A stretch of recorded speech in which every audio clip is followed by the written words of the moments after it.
Sputnik is a new horror slash monster movie directed by Igor Abramenko.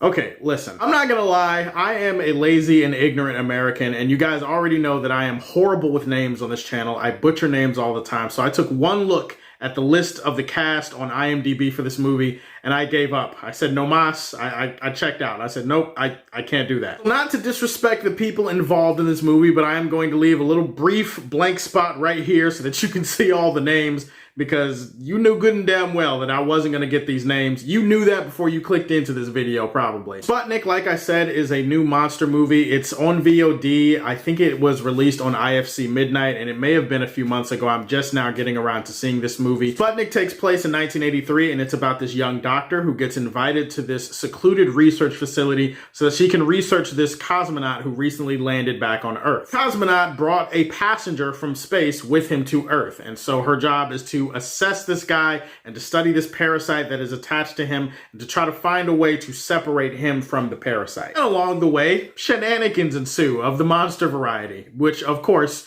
you would expect, being that this movie is called Sputnik. I'll say this movie actually has a very simple and uncomplicated premise. This is a concept that is not overly complex. I mean, coming off of what Tenet was, this is actually basically ABC equals 1, 2, 3. But really, for me, it's not about the concept or the ideas presented in this movie. It's about the execution. One thing that I love about this movie is the high-level execution all the way around that takes what would have been an ordinary premise and transforms it into something else. I have to warn you guys, I am a bit of a different horror movie fan in the sense that I've said this in several of my other videos. I don't really get scared at horror movies nowadays. Like, I don't get scared anymore, so I kind of look for other things within the filmmaking to entertain me while a horror movie is on. And if it kind of creeps me out, that's kind of a bonus. I don't really look for that. If you're going into this movie and you want to be scared and you want to be on the edge of your seat, I feel like this movie is not going to be for you, and you might walk out of it going, it was okay, or I wasn't really that entertained by it. This movie's not really going for scares. It's not really, I mean, yeah, it's bloody and it's gory,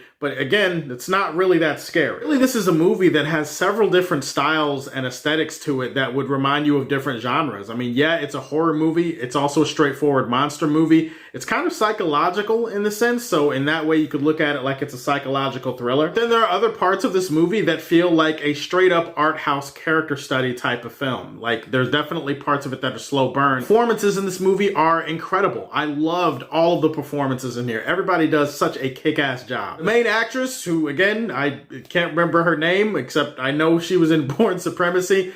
She carries a large portion of this movie. She was terrific. You're introduced to her character in the beginning, and there's some controversy attached to her that I will not spoil, but it definitely sets the groundwork for the kind of character you're going to be getting over the course of this movie. One thing to highlight about this movie, it's the fact that the character work is so surprisingly well done. It's fleshed, it's well-rounded, it's well-realized. Likewise, I got to give a shout out to the director for the way that he's able to invoke tone in this movie and atmosphere. Again, for me, since I don't get scared, atmosphere is a big thing. This movie had plenty of atmospheric tension. It's not just the deliberate pans of the camera, it's also the way that the sound design mixes in with the score. I mean, by the way, this score is probably one of my favorite scores of the year. This score definitely invokes a sense of foreboding, almost like there's always something terrible that's about to happen. Like, you just feel a sense of dread while listening to the score for this movie, and I loved it. I thought that it was melancholic at times, powerful at other moments when it needed to be. Definitely is the kind of score that I was listening to in my head after the movie was over. The budget and the location for this movie, the smaller scale of the production design and the way that they set things up, it definitely lends itself to something that feels more self-contained. There are definitely a lot of darker hues in this movie, a lot of dark blues, a lot of dark reds, and I love the way that this movie used colors like red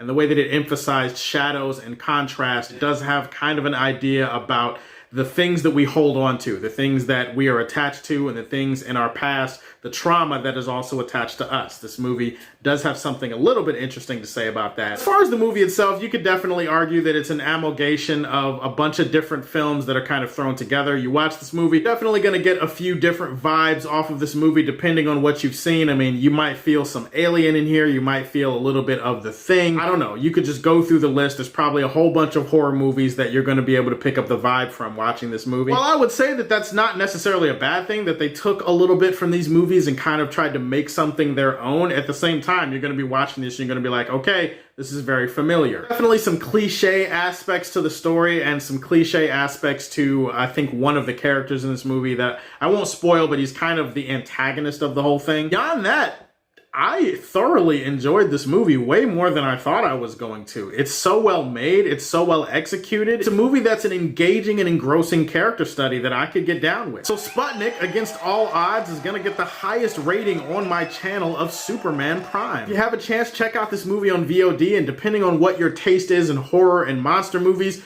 you may or may not enjoy this one. I don't know, but just check it out for yourself and let me know what you think. Like and subscribe to the Superfan Show, and as always, if you like what you see, tell me how you feel, and stay tuned to hear more from the Man of Steel. Peace.